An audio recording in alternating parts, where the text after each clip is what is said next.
আজকের ভিডিওতে আমরা দেখব মাত্র 3 মিনিটে কিভাবে এইরকম একটা ডিজাইন আমরা করে ফেলতে পারি। প্রথমে আমরা আমাদের যে কাস্টম ফ্রেম আছে ওটা নিয়ে নিলাম এবং ওটাকে রেডি করে নিলাম এবং আমাদের যেই মেন অবজেক্টটা আছে ছবি আমাদের প্রোডাক্টের ওটা নিয়ে নিলাম এবং এটার ব্যাকগ্রাউন্ড রিমুভ করে এটার নিচে একটা শ্যাডো দিয়ে দিলাম এবং পুরো অবজেক্টটাকে সিলেক্ট করে এটাকে অ্যারেঞ্জ করে দিলাম এবং আমাদের যে টেক্সট আছে ওটা আমরা বসিয়ে দিলাম।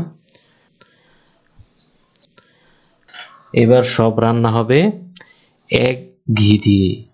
তো এই টেক্সটটা আমরা এই জায়গায় লিখে নিলাম এবং টেক্সটের কালারটা চেঞ্জ করে দিব, অরেঞ্জ কালার দিয়ে দিই এবং উপরের টেক্সটটাকে আমরা ডার্ক ব্ল্যাক করে দিই বা অরেঞ্জ ডার্ক ব্ল্যাক করে দিলাম।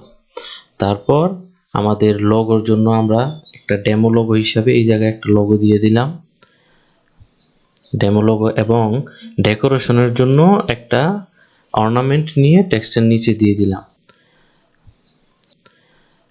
সৌন্দর্যের জন্য।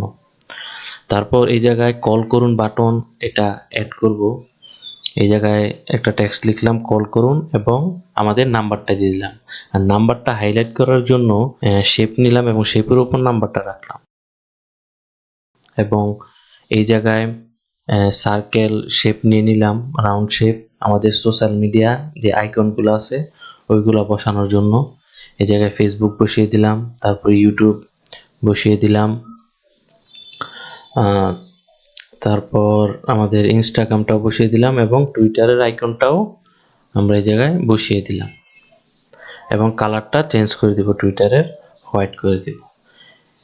তো আমাদের ডিজাইন মোটামুটি শেষ। তো আমাদের যে ফ্রেমটা আছে ফ্রেমের মধ্যে আমাদের ইমেজগুলো বসাতে হবে। তো ইমেজ আর্টবোর্ডের মধ্যে আনার পর ওই ফ্রেমের উপর ধরলেই ইমেজগুলো কিন্তু বসে যাবে, এই যে ঠিক এইভাবে।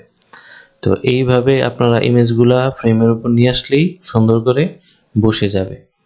এই যে এই ইমেজটাও এই যে বসে গেল, দেখেন আমাদের সুন্দর একটা ডিজাইন রেডি হয়ে গেল।